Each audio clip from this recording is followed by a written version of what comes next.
Corona vaccine लगाना कितना सही कितना गलत।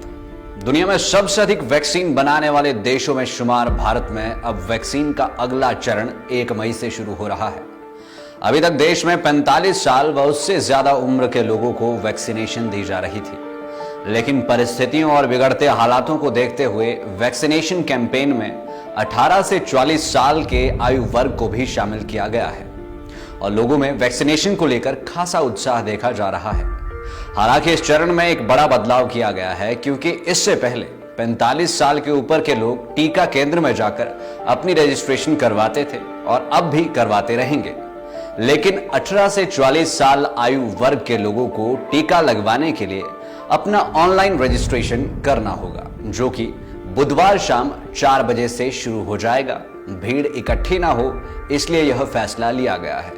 कुछ लोग सुबह से ही रजिस्ट्रेशन प्रोसेस में जुड़ चुके हैं और उन्हें लग रहा है कि शायद वेबसाइट को अपडेट नहीं किया गया है, लेकिन आपको बता दें कि शाम 4 बजे से यह प्रक्रिया शुरू हो जाएगी।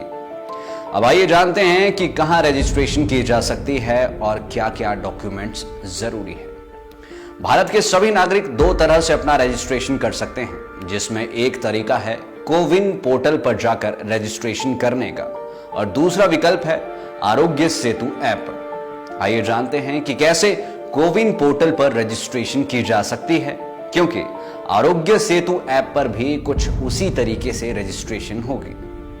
सबसे पहले www.cowin.gov.in पर जाएं। वेब पेज खुलने के बाद आपको लॉगिन या रजिस्टर पर टैप करना होगा। इसके बाद अपने 10 अंकों वाले मोबाइल नंबर को डालें। आपके उस नंबर पर OTP आएगा, जिसे एंटर करने से आपका मोबाइल नंबर वेरीफाई हो जाएगा। इसके बाद रजिस्ट्रेशन प्रक्रिया का दूसरा चरण शुरू होगा, जिसमें आपको आधार, पैन, ड्राइविंग लाइसेंस जैसे फोटो ID कार्ड में से किसी एक को चुनना होगा।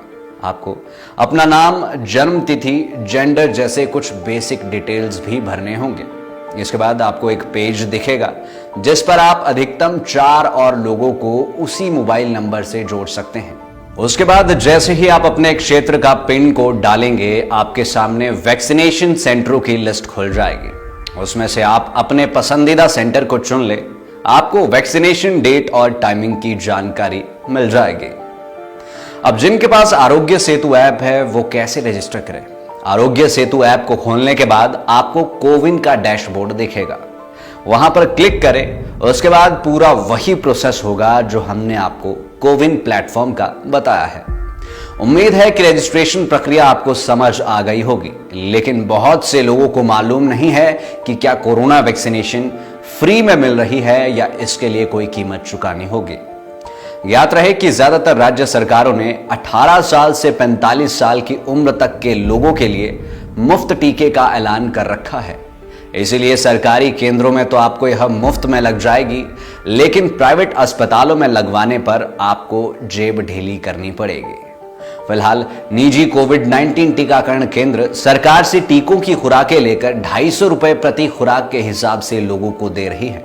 1 मई से यह व्यवस्था खत्म हो जाएगी और निजी अस्पतालों को सीधे टीका निर्माताओं से खुराकें खरीदनी होंगी। प्राइवेट अस्पतालों को कोविशील्ड के टीके 600 रुपए प्रति खुराक की कीमत में मिलेंगे, जबकि कोवैक्सीन के टीके की कीमत 1200 रुपए प्रति खुराक होगी। राज्य सरकारें भी अब सीधे वैक्सीनेशन कंपनियों से खुराकें खरीद सकती हैं। उन्हें कोविशील्ड की एक खुराक 400 रुपए में पड़ेगी, जबकि कोवैक्सीन की एक खुराक 600 रुपए में मिलेगी। अब जानते हैं कि आखिर वैक्सीन के क्या है फायदे और क्या इसे लगाना चाहिए या फिर नहीं। बिना किसी झिझक के कोरोना वैक्सीन को लगवाएं और अपनी रोग प्रतिरोधक क्षमता को बढ़ाएं। लोगों के मन में यह भी बात है कि बहुत से लोग कोरोना वैक्सीन लगाने के बाद भी पॉजिटिव आ रहे हैं। इसमें कोई दोहरा नहीं है, बिल्कुल सत्य बात है, लेकिन इसमें डरने वाली भी कोई बात नहीं है। बहुत से शोधों में यह खुलासा हुआ है कि जिन लोगों ने कोरोना की दोनों खुराकों को लगाया है, उनमें कोरोना से मरने वालों की संख्या 0 के बराबर है, ना के बराबर है। तो ऐसे में आप भी कोरोना वैक्सीन को खुले दिल से अपनाएं और कोरोना से लड़ने में देश का साथ दें। देखते रहिए लाइव टाइम्स टीवी में मनोज ठाकुर, DOP विजय कश्यप के साथ।